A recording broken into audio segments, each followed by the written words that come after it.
everybody. Welcome to the Glen Kuiper Show. On a post-game edition. Is the postseason not fun or what? We just saw a terrific ball game.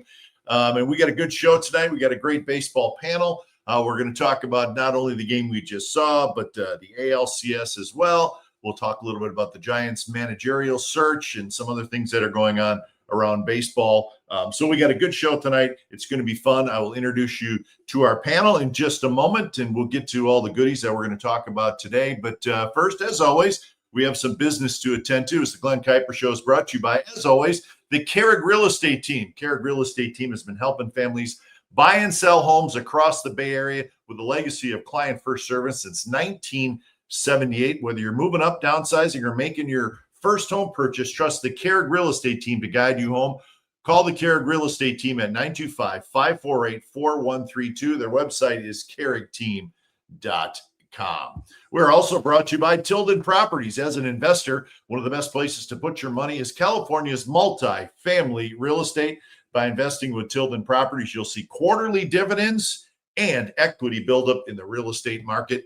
Go to their website and check out their portfolio at tildenproperties.com and give them a call at 925-209-8558. And we're also brought to you by Vallone Insurance. Vallone Insurance is, if you're tired of being overcharged for property insurance, Vallone Insurance has multiple options for your home and landlord properties. Check them out. Save big money on your property insurance by calling Kyle or Ron at Vallone Insurance. There's the number, 925-433-8271. All right. So let's get to our show and let's get to our guest because it's a great panel. I enjoy talking to these gentlemen each and every time I'm either on their show or they're on my show. And let's start with the great Marty Lurie. Everybody knows Marty, one of my best friends. Marty's been dying to talk about this game. I know that. Also, Rick Smith. Rick's been on our show. He's on Marty's show a lot. We love Rick, good, solid Giants fan. And last but not least, Eric Romo. He's got his own show as well. And he helps us out on the Glen Kuiper Show. Three excellent sports baseball guys that I love talking to. So, gentlemen, thanks for joining me tonight. I appreciate it. We're going to talk about tonight's game, the ALCS, a little bit, and we're just going to kick a bunch of this postseason stuff around, including the game that just ended. Terrific game with the Dodgers hanging on to beat the Brewers 2-1 in the first game of the NLCS. And Marty, I'm going to start with you, and we'll talk in depth about this game, but just kind of your general feelings about what you saw tonight, because a lot of pitching, but all in all, it turned out to be a heck of a game. Yeah, it's tough to hit in this National League. This Blake Snell is tough. Yamamoto is tough. Glasnow is tough. Priester is tough. Patrick is tough. Everyone you see is tough, and we're going to see 7 games, I think, just like this. And when it comes down to the bullpen with the Dodgers, and it's been this way for the entire month of September and the playoffs, you never know what's going to happen. And boy, Dave Roberts rolled the dice big time by taking Snell out after 8 at about 100 pitches. And then he went in a 2-0 game and brought Sasaki in, who immediately got in trouble. And it ends up 2-1 in favor of the Dodgers, with Blake Trinan, believe it or not, getting the last out and getting Turang to chase. That was a ball. And boy, that would have been bases loaded, 3-2 to Turang with Trinan on the hill. That could have been really crazy. So a good game, solid game. Had one of the craziest double plays that I've ever seen in my life in it that cost the Dodgers a big run in the 5th inning. And I don't know. I just thought it was a good baseball game. Rick, what'd you think? Yeah, I thought it was a great game. Everybody was thinking the same thing when Snell finished the 8th. What was Roberts going to do? I mean, he threw 100 pitches, but and Snell kind of can be delicate sometimes, so you don't know how he's feeling about it. But I would have kept him in there with a 2-run lead. The extra run kind of forced Roberts' hand. He was already thinking about taking him out if they got another run. They got another run. He took him out. And Sasaki looked vulnerable there. He wasn't throwing strikes. His control wasn't that good. He was shaky. That last pitch, I can't blame the batter. He can't take strike three. He just can't do it. He's got to swing, although it was definitely a ball. I thought it was a really interesting game from a strictly baseball standpoint in terms of the strategy and as Marty said, the pitching was so dominant. I've never seen a double play like that. Watching baseball for a long time. I don't blame the base runners, tell you the truth. I mean, it looks so weird. I couldn't tell if he caught it or didn't catch it. When I saw it off the wall, I mean, they were totally. I think the third base ump was gesturing what to do to the runner on third, but it was mass confusion. And you got to give the defensive team credit for playing that the right way. That throw home was terrific. Good for them. It was a great game. The Brewers are a good team. So are the Dodgers, unfortunately. Yeah, Hernandez screwed that play up big time. Absolutely, he did. Yeah, it's a fly ball. As soon as it hits the guy's glove, you're gone. Yeah, he's against the fence. Yeah, why is Hernandez even off the bag? Yeah, let's get Eric's feelings on the game in its entirety, and then we'll start picking it apart a little bit more. Yeah, and you guys have already talked about the key of the game was the pitching. Unbelievable, 1-0 going into towards the end there, and it's like, what's going to happen? Are the Brewers going to show up? Are they going to hit? Similar to like what Toronto has been doing, or I should say lack of doing with Seattle. Normally they're a team that makes a lot of contact, and the Brewers just didn't seem to be able to make a lot of contact. Again, credit to Blake Snell, the guy who's been notorious for not getting past 5 innings, goes out there, tosses 8 strong. In comes Roki Sasaki, who's been absolutely dominant in the postseason. Got a little rattled, I think. I think the crowd got to Roki Sasaki today, and I think the Brewers are able to capitalize. Unfortunately, just not enough. Yeah, let's start with Blake Snell, and we've all touched on him a little bit. We saw him with the Giants last year. We saw him at his best with a no-hitter. Same type of year this year where he was hurt at the beginning. He only made 11 regular season starts, but we saw it last year too. I honestly think when Blake Snell is on, and he was on tonight, I think he's as good as any pitcher in all of baseball. I really believe that. And tonight, he was on, right? And what he did in the 7th inning made me just go, man, this guy is special. He went through the 7th inning, 3 up, 3 down. And guys, he did not throw one fastball in the 7th inning. That's how good his secondary stuff is. He's got a 96-mile-an-hour fastball that he can paint inside and outside. And he did not throw one fastball in the 7th inning. Bang, bang, bang, 3 outs. His changeup is as good as really any changeup in baseball. All in all, 10 strikeouts, 1 hit, 103 pitches. He was vintage today, but I'm a believer that when he's on, when his stuff is there and he's got his good control, which he had it all going tonight, he is as good as anybody in baseball. Well, he's been this way the whole month of September and throughout the whole playoffs, and he's a pitcher. And I sat and I thought the same thing, and I said to myself, all right, is he better than Skeens? Is he the best pitcher in this league right now? Forget about Skubal and the American League and Crochet and that kind of stuff. But in this National League, is there anybody better than this guy right now? He's a pitcher, and he's got command of this stuff. And 103 pitches, it's not in his DNA. Let's face it. This goes back to Tampa Bay and, all the way he's been handled, the way the Giants handled him most of the time, too. He was hurt for a good part of the year. You're not going to let him go 120. It's just not going to happen, especially when you have Sasaki, who had done well in that he was anointed the closer. So he gave him his 8 innings. It reminded me of the story of Mike Moore. When Mike Moore went to the A's the first time, he threw 8 great innings. And Tony La Russa said, all right, Mike, you're done. Mike said, what do you mean I'm done? He said, Eck gets the 9th. That's his inning. And with Snell, he gave him 8 great innings, and the closer gets the 9th. And that's just the way it goes. But it was a heck of a performance for Snell. And I will say this again, Hernandez screwed up that play on the bases. That was ridiculous what he did. That's almost as bad as the infield fly rule thing that got screwed up. Come on, he's on third. There's a fly ball. Where are you going? either if it's a short fly ball, you may go halfway to see if it drops. This was against the fence. You're standing on the bag. If the guy catches it, you walk in. If he drops it, which he did do, you walk in anyway. This guy's off the bag and goes back and can't even get back there. I'm sorry, Rick. Marty, That's the worst base running. That is Ruben Rivera base running. No, come on. It wasn't as bad as Ramos. Not remembering the infield fly rule. It was chaotic.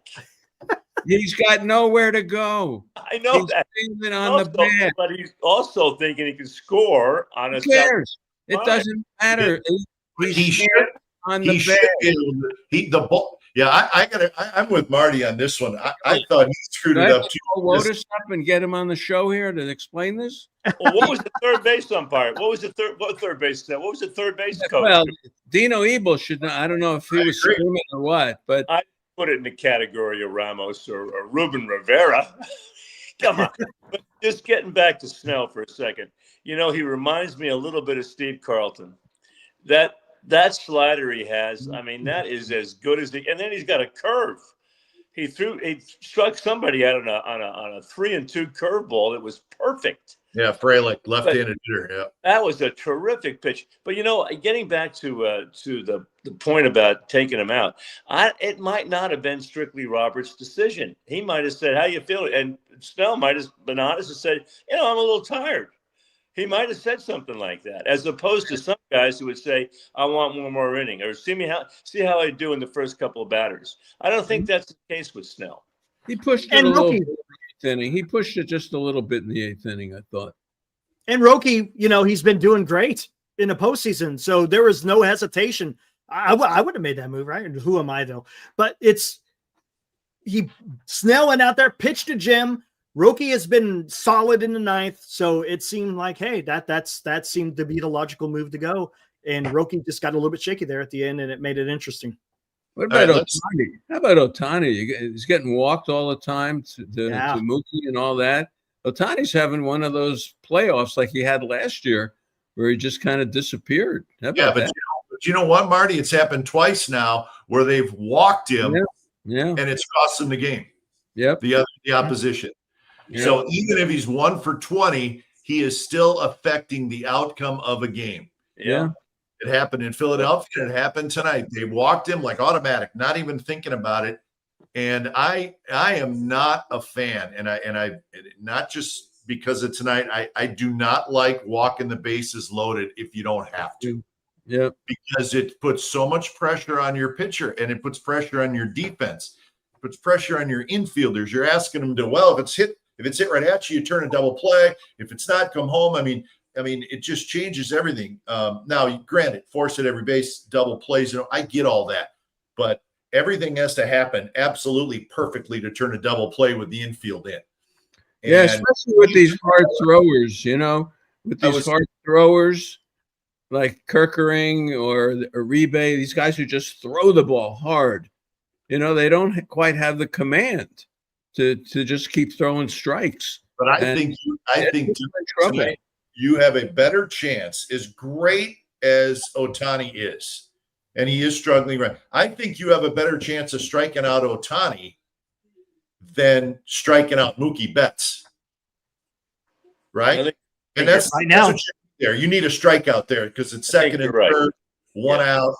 And Ohtani's sensational, but he will strike out. Betts is just a different deal. And it happened in Philadelphia. They walked the bases loaded, and Duran, who's a terrific reliever, he walked Betts. It happened again tonight. I've never been a big fan of walking the bases loaded unless there's just absolutely no other way to turn, because it's still a strikeout situation if you face second and third and one out. And if you're thinking about a double play and all that, I get that. It happens, grounder to third, throw home, throw over. I understand that. But everything has to fit perfectly. And Betts is just, I just think he's a little bit more of a patient hitter. And when he's going well, he understands the situation. And I think Ohtani, even as great as he is, you can get him to chase occasionally. And that's why I didn't like the move. And I'm never real crazy about the walking the bases loaded thing. How do you guys feel about it? Eric, how do you feel about it? I don't like walking the bases loaded if you have to. I mean, that's it does. Shohei Ohtani hasn't shown that he's going to go out there and do damage yet, right? As far as the postseason, right? You have fantastic regular season, but he's been pretty bad. And I think I'd take my chances with Shohei. You made a great point, with Mookie Betts. He's going to give you a little bit of a tougher fight, and a lot of times he'll just make contact, and it could be trouble for the opposing team. So why would you do that when you have Shohei, who's just not doing anything? Look, if he was killing the ball, I get it, right? But he hasn't been doing anything of that sort. So might as well take your chances against Shohei until he shows you can't. No, if you had a lefty, you may deal with Shohei. A righty, I'm sorry. All you got to do is make contact, and the run's coming in. And the chances are he's going to make contact. Uribe doesn't have that kind of low and away stuff. You got to go up and in, up and in. We've seen it all month. And then low and away, and that's the way you got to get him. Uribe doesn't have that kind of command. Good point. So I would have gone after Betts, but Uribe's got to throw strikes. Well, I tell you what, you know what? You know what gets a little tight when the bases are loaded and you have to throw strikes. I think that comes into play too. All of a sudden you start squeezing a little bit, right? Yeah. Rick? Well, to Glenn's point, I think that if Ohtani is hot, I mean, his reputation precedes him. I mean, that's what walked him. But if he's not going well, I think you got to pitch to him with Betts on deck. I do. I agree with you. Yeah. Mookie he's very smart, and he will put the ball. And I'm not saying Ohtani can't do any of that stuff either, because he certainly can. But anyways, that's what's fun about postseason. All of a sudden, every little move like that gets scrutinized, and then when the final score is 2-1, then it really gets scrutinized when you end up walking a runner in. But how about Baez laying down the bunt? Yeah. Mm-hmm. Yeah. He got the bunt down. He did a nice job getting the bunt down and make it second and third. Yeah. So let's talk about that crazy play just a little bit, and then we'll kind of move on. But I mean, I don't think any of us have ever seen a play like that. It ends up being statistically, it's a grounded into a double play. Can you believe that one? That's what it is. It is. I believe it. Yeah, that's I read that in a couple places, but I think there was so much going on there, and I don't know if you guys initially, when the play ran no replays, I couldn't really tell if it hit the wall, but I thought that it probably hit the wall just because it came off his glove a little weird and then popped back onto the field. So that was my thing, and I think the runners are looking maybe at an umpire to see what happened. Chad Fairchild, the left field umpire, he did wave his hands like this. And when you do kind of the safe signal on a play, that means no play was made. So he must have saw it hit the wall. But my thing with what I agree with Marty is if you're Hernandez, you're standing on third base. You're just waiting, right? And when Frelick kind of caught it the second time, right, even though it had hit the wall, he's on the warning track. So Hernandez, he couldn't score from third on a ball that was coming in from the warning track. So that tells me, I wonder, guys, if he was wandering toward home plate a little bit and then had to hustle back, because there's no way a legitimate base runner standing on third base can't score from third on a ball being thrown in from the center field warning track. Yeah, that's all I'm saying. Right? That's the point. I think you're right, Marty. How can you equate this to Ruben Rivera, the worst base running in the history of the game? Hernandez didn't know what happened. It wasn't clear what happened. The announcers didn't know what happened. He almost cost him a playoff game. His job is to score on a fly ball. In baseball, as soon as the ball hits the glove, forget about off the wall. Did he catch it? Did he not catch it? Who cares? As soon as that ball hits the glove of Frelick, he's scoring. Well, you're right. He isn't going anywhere. Well, I don't know about that, Marty. I don't know about that. As soon as it touches the glove, he's gone. Yeah, but it touched the glove and then it popped out of the glove. It doesn't matter. He's on third. But As soon as it touches the glove, he's gone on the sacrifice fly. What if he catches? Yeah, it doesn't matter. But it popped out. That's the point. Who cares? That screwed up the runner on second. The runner on second didn't know what to do. He needed to wait until it got caught the second time just to make sure. But he still had no reason not to make it home. Hey, I'll say it again. When the ball hits the glove of Frelick, Hernandez is standing on the bag and he goes at that point. That's it. The guy on second, though, got screwed up because you didn't know if Frelick caught the ball or not. But and Marty, if he caught the ball, the guy on second can't go.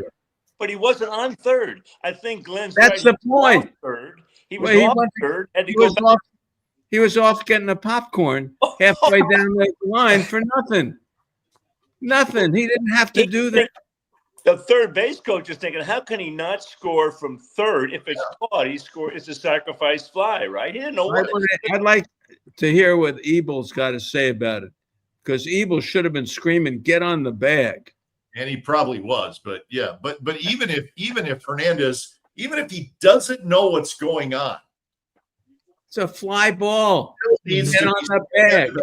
And when it bounces off the wall, he's not sure that it hit the wall. He sees the second time, then make sure, and then tag up and go. Because he didn't know it hit the wall. Where am I talking to myself here? On a sacrifice fly with the runner on third, you're on the bag. As soon as the ball hits the outfielder's glove, you go. You don't have to wait to see if it bobbles it. What if he gets in the glove and he bobbles it up in the air? Do you think he has to wait to see if he catches it the second time? No. Yeah, yes. No. Yeah, as soon as it hits the glove of the outfielder, he's gone. He's on third. He's on third base. All right.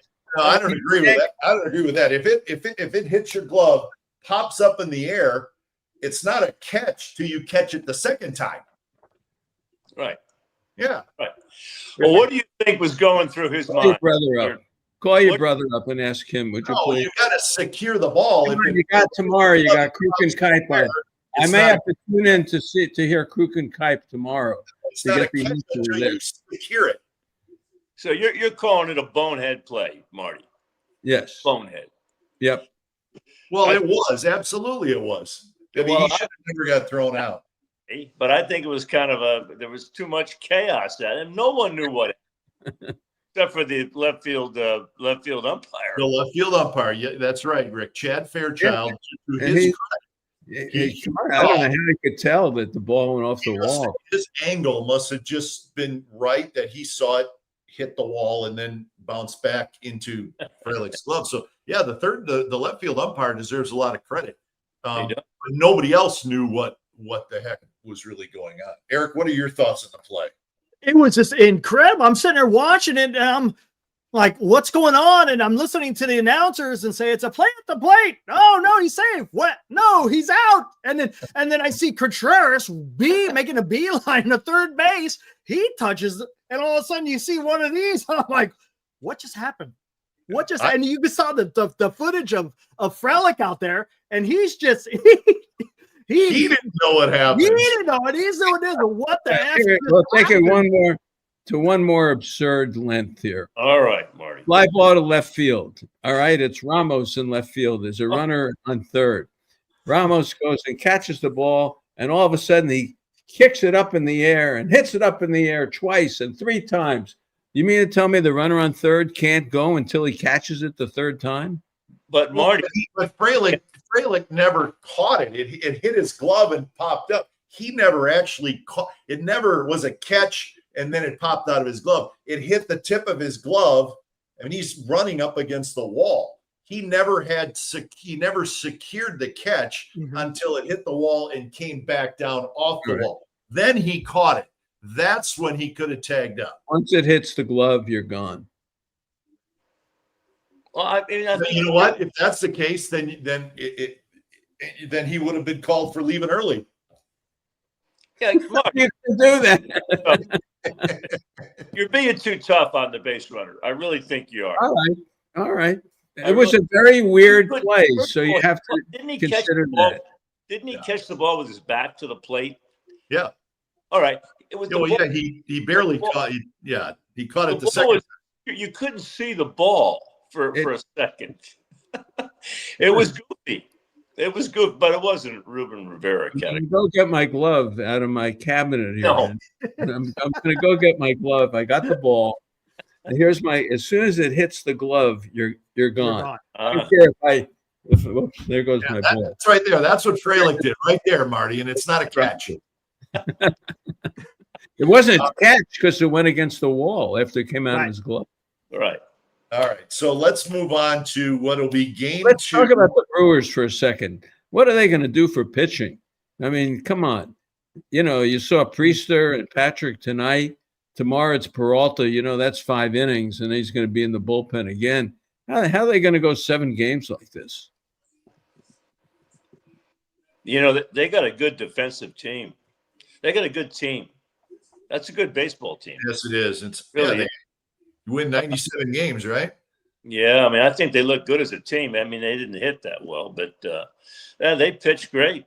I mean, they had, bearing in mind they're facing Snell, arguably the best pitcher in the game. You could make that point, and they hung in there. They just didn't hit that much. But you didn't think my analogy to Carlton was any good, Glenn? Yeah, actually, that's actually really. I can't lie to you. I don't want to say I don't remember Steve Carlton, but I don't necessarily remember him like in his heyday. I mean, he does. Yeah, Marty. I do a little bit, but yeah, I think that's fair. Carlton had that great slider, and oh man, and Snell has that slider too. It's just the changeup that it just everything's the exact same coming out. It's just the same coming out. Fastball change. You think the Giants should have signed him? He's kind of. I don't think Posey liked them. They let Rodon go. They let Gausman go. They let Snell go. All because they didn't want to spend money on pitching. They had reasons for every one of them. But boy, well, he's pretty good. I don't think they were that thrilled with Snell.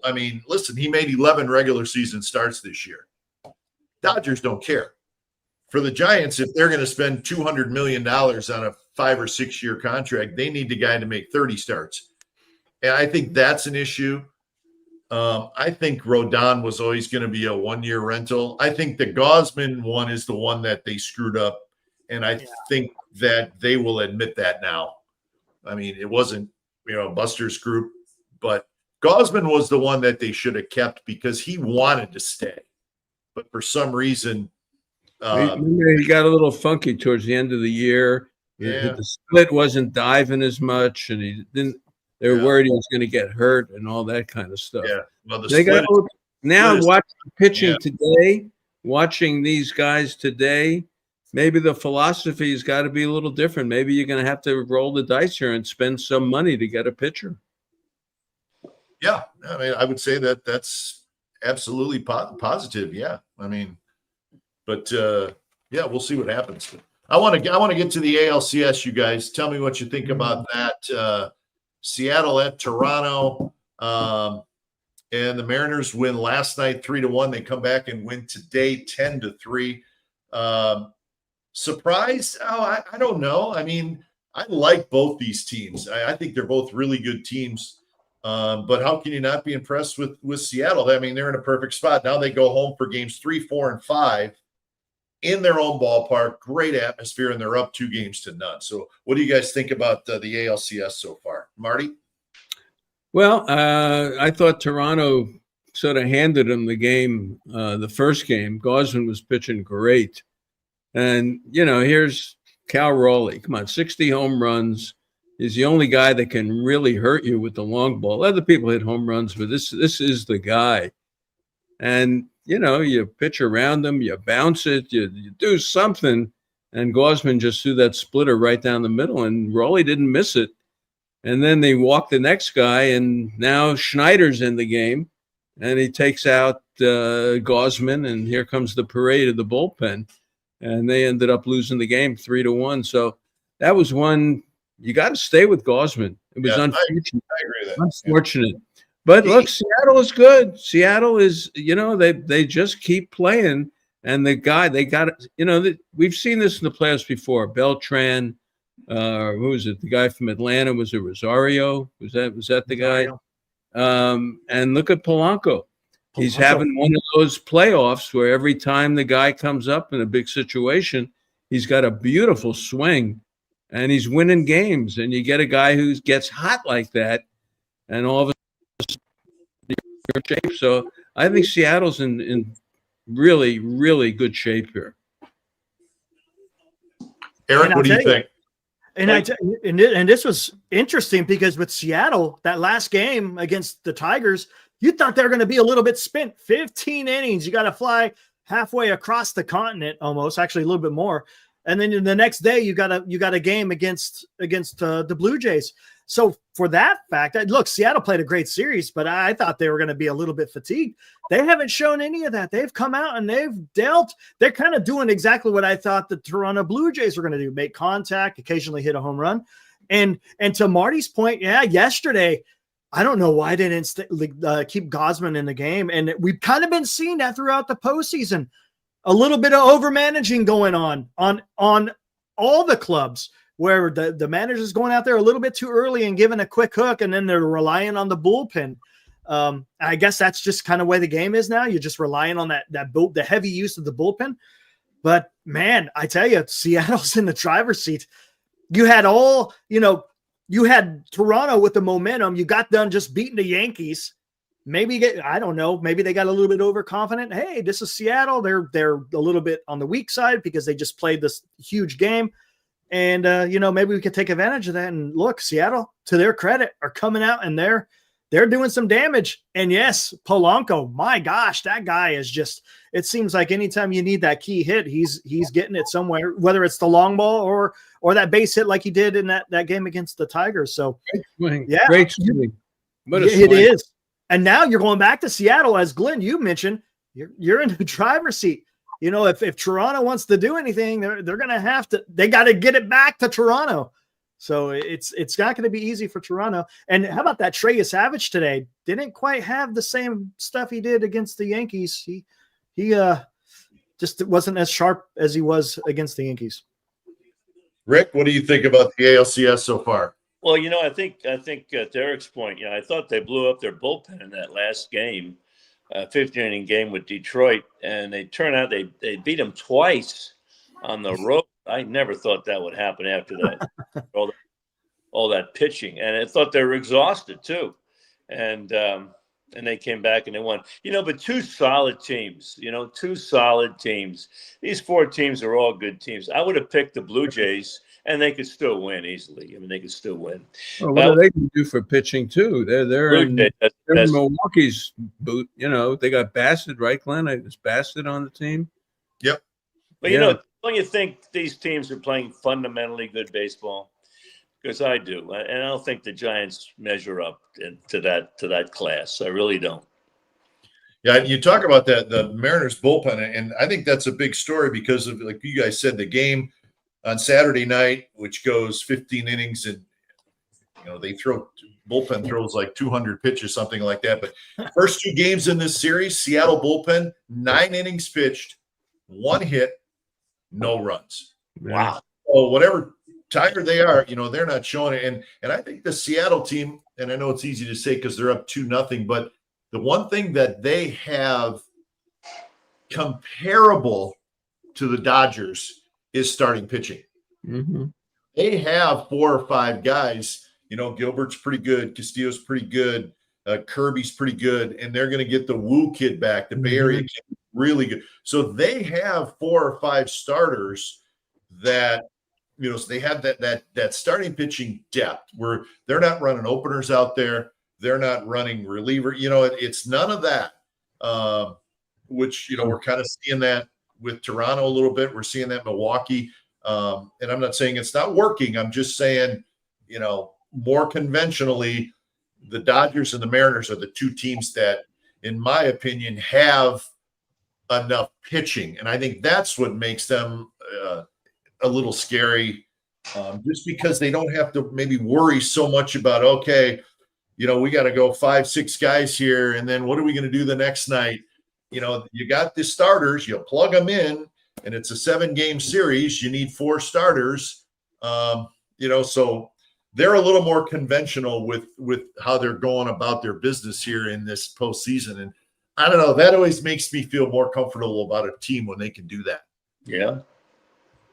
Yeah. Absolutely. And Naylor, Naylor's hitting. Yep. Rosarena can give it. He's stealing bases. They're just playing. They're just playing good ball. They're It playing looked to me like they couldn't get Naylor out. He was on every pitch, every strike he was on. When you're in a groove like that, I never was in a groove like that. It looks like you can't get a pitch by a guy like that. You just can't get a pitch by. Do we have to look at the dog, Marty, during the whole show? The dog's better looking than Marty, though. I know that. He's been eating my books here. All right. It reminded me of that Bonds against Gagne. That's what I love, Marty.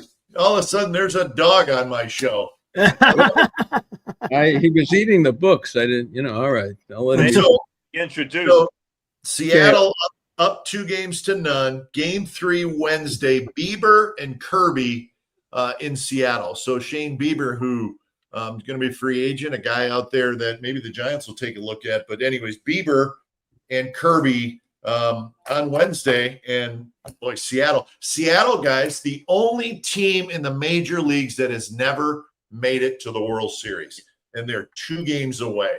I mean, that's a pretty cool story if you think about it. That is a cool story. And Rick, to your point about Josh Naylor, that guy's a ball player, ain't he? I mean, when he stole third against the guy is he's smart. Not only does he have a great bat, he's got the IQ, and I love that about Josh Naylor. I would love to see him on the Giants next year, but unfortunately, he plays a position that's. I think they could give the Dodgers trouble. You know that if the Dodgers end up Milwaukee, I think Seattle could give the Dodgers for that reason. Look, they got Suarez too. Who can run into one here and there. He hit 49 home runs, and Julio Rodriguez is very quiet here because Naylor now and Raleigh are the ones you look at, and Julio hit a 3-run shot today. It's a lot of fun. The Saturday night game we haven't really talked about was just unbelievable. It was Saturday, Friday night. I forget what night it was, but that was incredible, wasn't it? Yeah, and I think games like that is, your initial thought is, man, how exhausting for the players. But I think it's the opposite. How exhilarating for the players to win a game like that. A game, 15 innings battle in front of your home fans, and that it sends you to the next round of the postseason. We've all talked to guys who played in the postseason, and adrenaline just carries you through. And I've talked to players that said as soon as the postseason was over, when it ended forever, whether it's a loss or whatever, is all of a sudden that exhaustion hits you, and you're just tired for 2 weeks. But at this point, adrenaline is just carrying these guys. So, are guys tired? Of course. I mean, heck, it's 8:47. I'm tired. We're all tired, right? None of us are young guys anymore, except you, Eric. But you know what? That 15-inning game, I think that exhilarated the Seattle Mariners. Forget about them being tired. Yeah. And look, Munoz is doing his job here. He's been all over the place. He's throwing strikes. Everything is clicking for them. They're playing good ball right now. They run too. They'll steal a bat. Yep, it's a good solid team. What did you guys think about the lack of the ghost runner, the old school way to play the extra innings? Was that good, or do you think they should have maybe played the 10th, 9th, and 10th innings, 10th and 11th innings, old school, and then put the ghost runner on after that? That's good. I think that's a great question, Rick. I don't hate the ghost runner in the regular season. I don't love it, but I don't hate it. I don't hate it. The reason I'm kind of okay with it is because you have instant excitement as soon as the top of the 10th starts. Mm-hmm. You got an instant rally, and I think it brings people to the edge of their seat a little bit So for that, I'm good. But I don't think I want anything manufactured in the postseason. Right. You understand what I'm saying? And putting a runner at second is a manufactured runner. I mean, it is. Let's stick him out there. So, yeah, I'm kind of okay within the regular season, but I don't want to see it in the postseason. I think it's being done the right way. Just the postseason. Baseball is a pretty pure sport, and there's some things that have been put in there now that are, I think, good for the game. But we don't want to. We want to keep it as pure as we can, and just a regular extra innings in postseason. Yeah, I think it has to be that way. Well, after watching 15 innings, I was exhausted. I said, call Brandon Belt up, get him in this game. I said this could go 22 or 20 innings. Yeah. So, the thing is, and I thought about it, and I'm glad we could talk about it.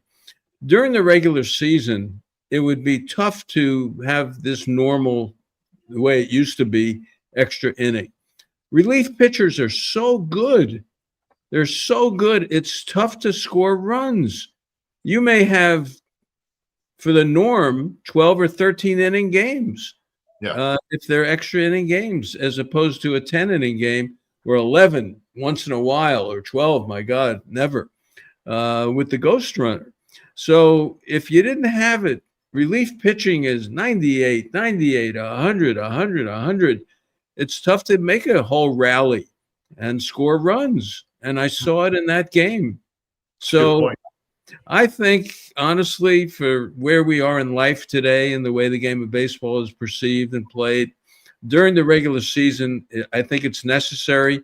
Now, this part, I mean, what would they have done for pitching? What if this was game 2? No, or game 3 with game 4 and 5 right after that or something, what would they have done if they used up their whole staff? So it's a dilemma. And I got a couple of points too. Is that why we saw such a premium on relievers this offseason? Because there is teams paying I say paying as in trades and players, but they were paying a hefty price to fortify their bullpens, whether it was the Mets, the Padres. I think the Blue Jays also went out there and got somebody, if I'm not mistaken. But yeah, I mean, you can kind of see it, to your point, Marty, right? Because the pitching coming out of the bullpen is so insane with the velocity that, I could see the troubles of, during the regular season where you're going to have a lot of extra inning games. And then now bringing that into the postseason, you could tell teams aren't used to manufacturing runs. They're not. They're used to having that runner on second because trying to scratch a run across, there's no change at the plate. They're swinging out of their ass, trying to just hit the ball at their fence rather than just trying to make contact. And it's to your point, Marty, the game of baseball has changed. It's evolved. And I think we're kind of seeing how it's playing out right now. Yeah, especially in the bullpen. These guys, everyone throws 100. You don't throw 98 or 99 or 100, they don't want you. And two, I mean, that's a great point, Marty. And two, I think in thinking about how, these extra inning games could be going 14, 15 innings if you do have the ghost runner, you're also bringing in relievers earlier in the game now. Mm-hmm. Yeah. Right? So guys are coming in the 6th inning. That's Hard right. throwers coming in the 6th inning. And if a game goes 14 innings, no ghost runner in a regular season, you're going to use 6, 7 relievers. Yeah. So yeah, I think, and that's the reason for the ghost runner, I think, is let's shorten the games. Let's try to save our pitchers a little bit. So I think the reasons behind it are good. And for the most part, I think it's fine. I think it's fine. Purists don't like it, but let's keep it the way it is in the postseason. What do you think, Rick? Well, yeah, I like the change for the ghost runner during the regular season. The postseason, I could see a modified situation where you played the 10th and 11th, maybe 12th with the old rule, and then after that, maybe you have the ghost runner. But I'm okay with it. I don't like change, but this was a good change for the regular season, just like the pitch clock, because I go to the whole game. I've lost friends out there. I stay for the whole game, the last out. And, I've been out there for a long time at night sometimes, especially at Candlestick.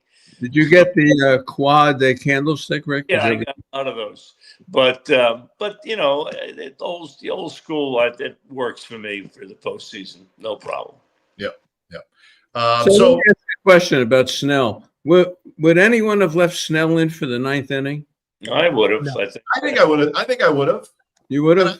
I don't listen. I mean, there's some question marks about Snell, and I don't know. Did he say I'm done? Maybe.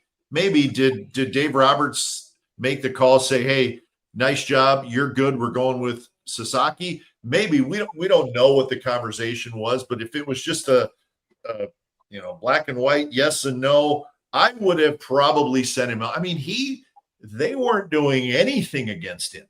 Oh. They had one hit.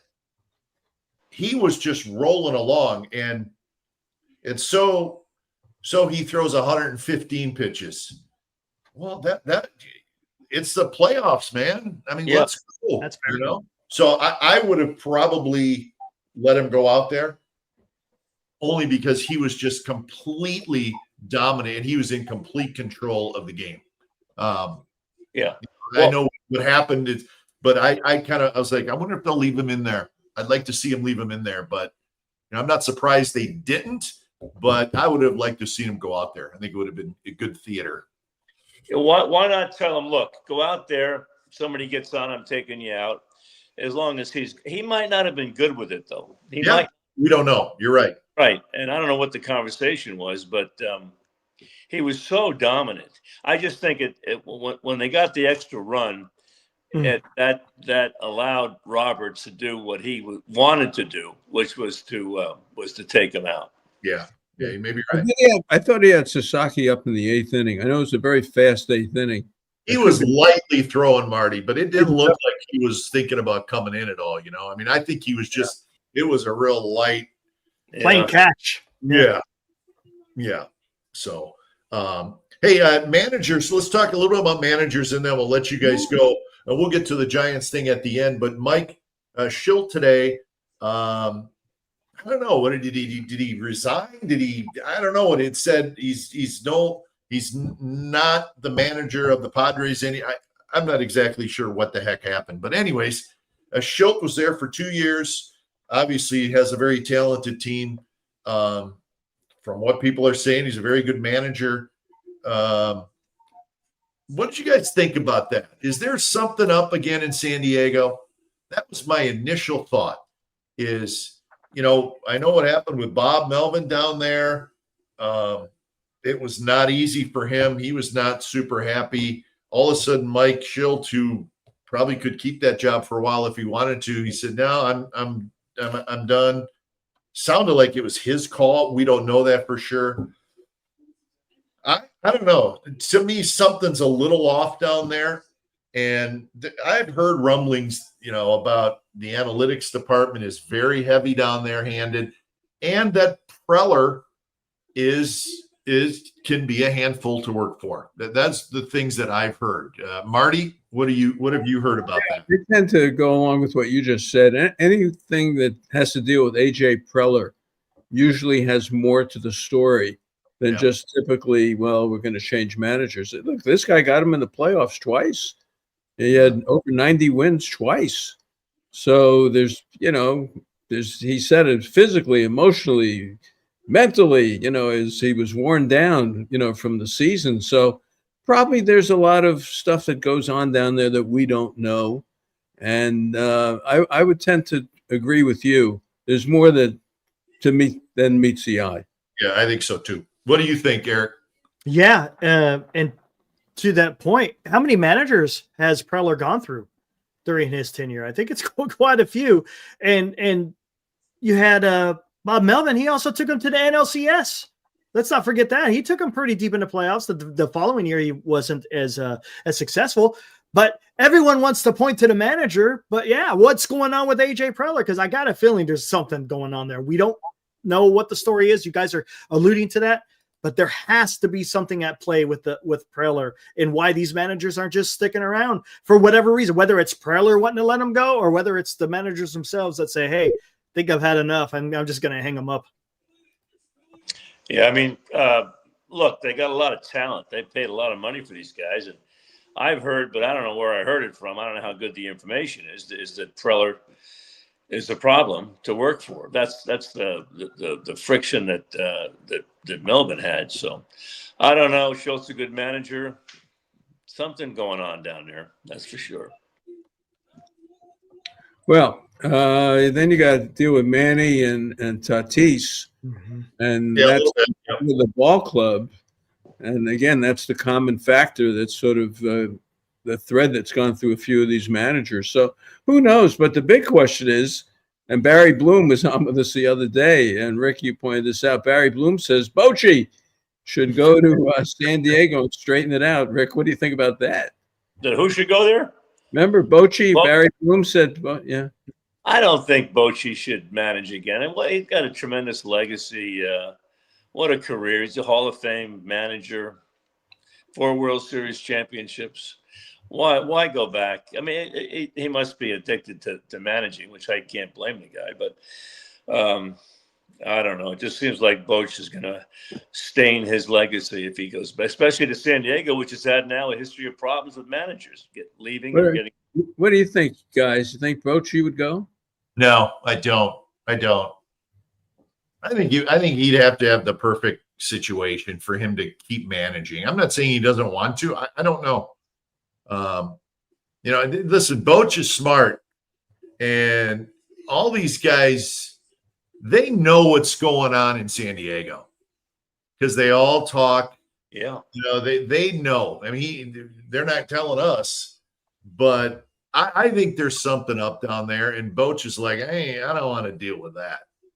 Something's up down there. That's my call. Yeah. Boch doesn't need to do anything. You know what I'm saying? He doesn't need anybody telling him what to do. And there's some stories coming out of San Diego. So I don't know. Okay. Let's get to the Giants search, and then we'll finish the show, guys.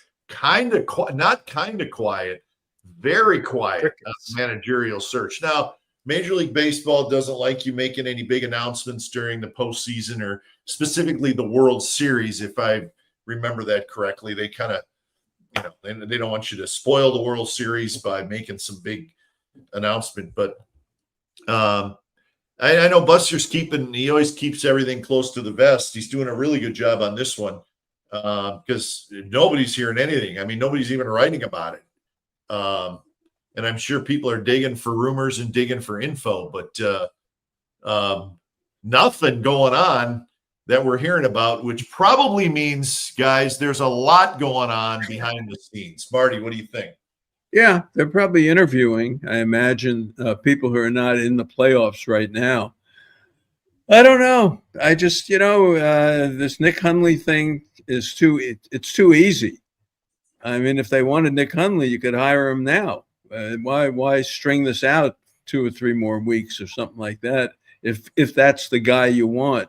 So the longer it goes, it makes me wonder maybe that's not the guy that they want. If they want Stephen Vogt, I said it on Twitter and, got some reactions to it. If you really love the Stephen Vogt idea, make a trade for him. You got pieces. Cleveland needs a lot of work. If Stephen Vogt went to the ownership of Cleveland and said, look, I love you guys. It's been great, but, I'd really like to go back to California. Can we make this happen? Maybe they would go along with it and make a deal, and then they could make Craig Albernaz the manager of the Indians or the Guardians and, let it go that way. Because if Buster wanted Albernaz, if he wanted Hundley, I think he could have him right now. So the longer it goes, the more it makes me think there's some negotiations going on, maybe around Vogt. Interesting. Something to think about. Yeah. I'd rather get at least some experience in the minor leagues, man. You get somebody just cold with no managing experience. It almost tells me if he picks Hundley, or a Hundley type. Maybe he wants to control the manager more so than we normally see. Of course, they work with Vogt. He never managed before, right? Yeah. It worked with Vogt. I don't think they're worried about it. In an ideal situation, you'd have somebody with some experience, even though they're young. On the other hand, I guess Buster likes him a lot, but boy, no experience, that makes it difficult. Glenn, what do you think?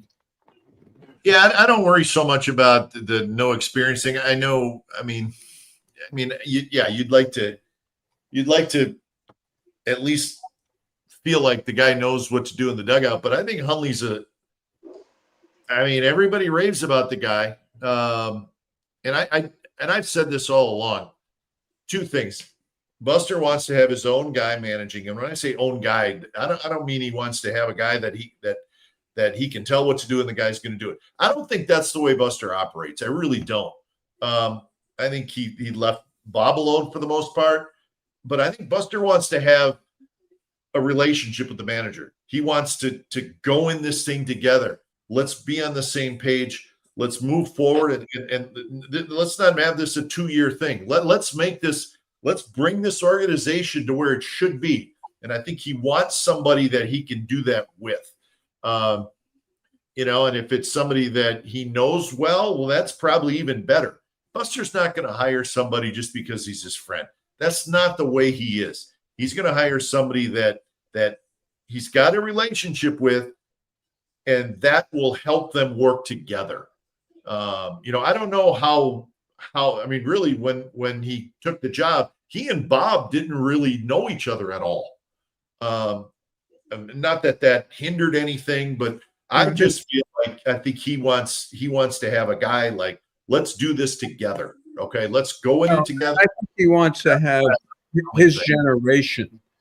Bob was his generation. I think they want it. I think he wants someone he can trust, who's part of his gen. And look, Buster's still a young man. He's only 37. And if he hired a guy, who was 57, it's an older person. But I still think it's someone who's baseball-wise generational with him, thinking along what he does. So maybe Hundley is the right guy. I don't know. I really don't know. Yeah, and I think the most current news was Brandon Hyde supposedly got an interview with Buster Posey, according to John Shea. He's a little bit younger. I think 48, 49 kind of fits in that mold that you're talking about, Marty, being a younger guy. And he's done it, right? He fills the boxes that Rick is talking about, having some experience. And that's kind of where I would like to be. I mean, one thing I've been talking about Stephen Vogt, I was like, I don't want people to get caught up in the Vogt effect. Just because Vogt is able to do it, that you could do that with anybody. And again, that's just my take. I want someone who's at least coached. That doesn't mean anything, maybe not, but I would like to have someone at least have done that. And managing is even more than just quote unquote the vibes and the communication. Well, it is communication, but talking about with your players in your clubhouse. But you got your pre-game interviews, your post-game interviews, interacting with the press. You're going to be able to handle it's a multifaceted position. It's just not leading 26 men in the battle, so to speak. I mean, a large part of that incorporates that, but there's a lot of other things that the manager is going to have to be able to do. And I would like to just have someone that has a little bit of experience in handling that type of stuff. Okay. Yeah, I think that's fair. And I think too, I like Marty's idea of the generational thing. I do think that's important. A guy that I love, and only because I think he's just phenomenal on TV, and he does have some managerial experience. I don't know if he wants to be a big league manager. I think maybe he does. Is Mark DeRosa. I love Mark DeRosa. Plus, he's just like an awesome guy, right? And he's got the USA team in the World Baseball Classic. He's the manager. He gets it. He's good. I think he would be a great major league manager. I just don't know that. If he wants that type of job, I'm not sure. But that's a name that I think would be great. But that's only because he's just an awesome dude. So I don't know if that would be my criteria. He's an awesome dude. Let's hire him. Yeah. Maybe that works. Maybe that's all you need. Yeah, that's right. I'm simple. You know, he's very personable, and he was here. We liked him here. He was terrific here. With the USA team, he needed Jerry Manuel. I think, wasn't it Jerry Manuel who's his right-hand man there? I think it was him. Yeah. I forget who. Maybe Ken Griffey was there, but you know, he definitely needed some help. Dave Righetti was the pitching coach. Right. Yeah. So I think the thing is, if you hire any of these guys, you got to surround them with some pretty solid people. Solid people. You can't have, you know, we're all learning at the same time thing. Well, you could have a senior bench coach to help you out, I guess. Very much so. Yeah, it's like Don Zimmer used to sit with Joe Torre. Yeah. You know, maybe if they paid well enough money, you know, they could get him back in the dugout, you know. He'd be terrific. Yeah, I think that's a good call, Marty, is put a veteran guy in there. I mean, that would make a huge difference. And I don't think any first-time manager or young manager would. I would think if they're worth what you hope they are, they would want that. Yeah. Right. I mean, I would want a young guy to be like, yeah, give me somebody that I can go to when I need to during the game, after the game. If you get a young guy who comes in there and says, I don't need that, well, then it's not the guy you want. I agree. And I think the people we're talking about would do that. I think they would want somebody next to them that can, you know, just guide them occasionally when something comes up that, you know, maybe they're not sure about. And we'll see action the next 3 weeks. They've got to put a staff together with a manager and a lot of stuff. And plus, they need players. They may be doing that. Well, you can't have a rookie manager and a rookie bench coach. No, you can't do that. I don't think that's going to happen. But they need, you know, they need players too. They got a lot to do. So the sooner they get this settled, I think the better they'll be. Yeah. And who knows, guys? I mean, maybe this silence. I mean, they may have this thing somewhat locked up already. They're just not announcing it. You know what I mean? I mean, that to me is very much a possibility. Yeah. That they're closing in on this thing, and whoever they get has his people that he would want. You know, we don't know where they are in the process, but it certainly has been quiet. So. All right. Who wins the World Series? Oh man, I hate it. I hate. The Dodgers are really, really. Yeah, they are. They're really good. I mean, that the pitching thing just jumps out at me, guys. I can't. You know, even the Seattle thing I mentioned, but even the Seattle guys are good, but the Dodger guys can be dominant. Yeah. I mean, we're going to see Yamamoto. What if Seattle played the Dodgers? Who gets the 7th game? Who had more wins, Eric? Seattle? Isn't that it? Ooh, yeah. The Dodgers had 93. I think Seattle had 90. Hold on.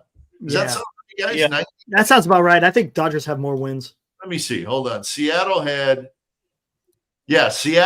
90.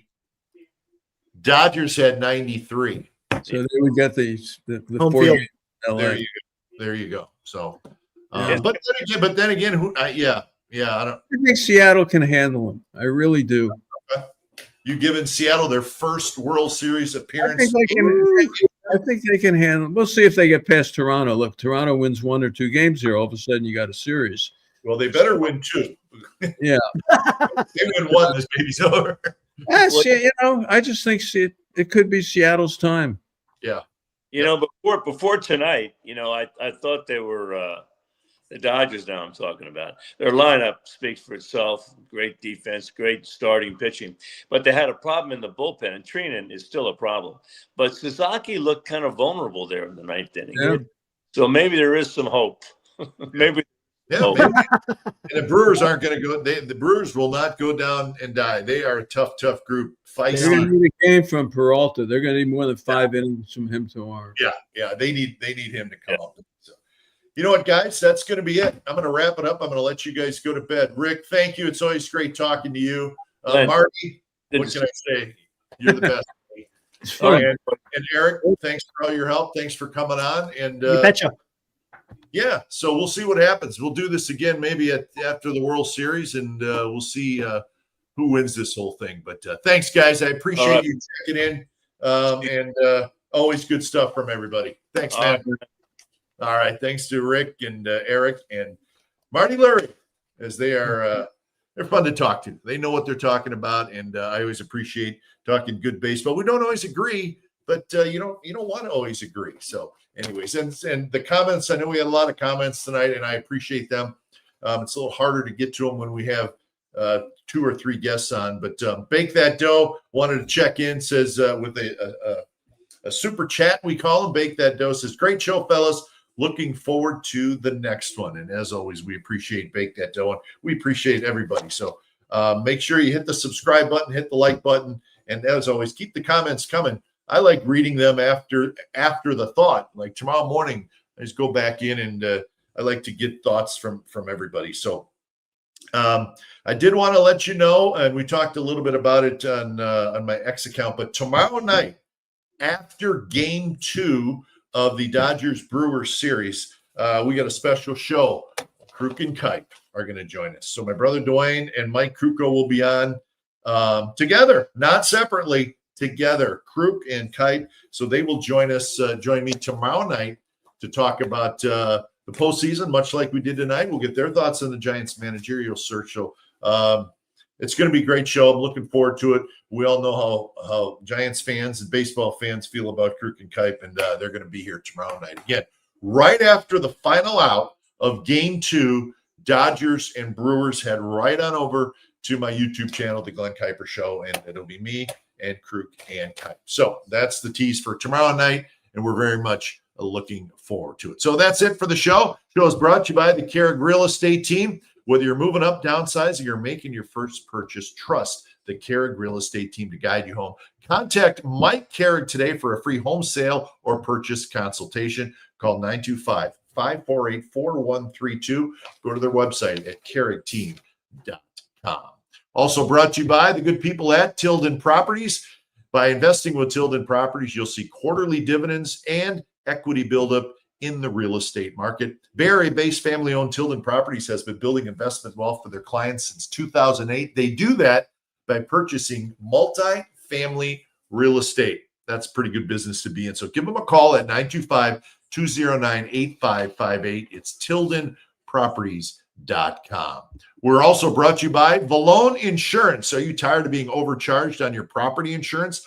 Valone Insurance has multiple options for your home and landlord properties. Save big money on your property insurance. Call Kyle or Ron at Valone Insurance, 925-433-8271. Thanks to all the viewers tonight. Hope you enjoyed the show. Again, join us tomorrow night after the final out of the Dodgers-Brewers game. It'll be the Glen Kuiper Show with Kruk and Kuiper. We're looking forward to that. We'll see you tomorrow night, everybody. Hope you enjoyed the show.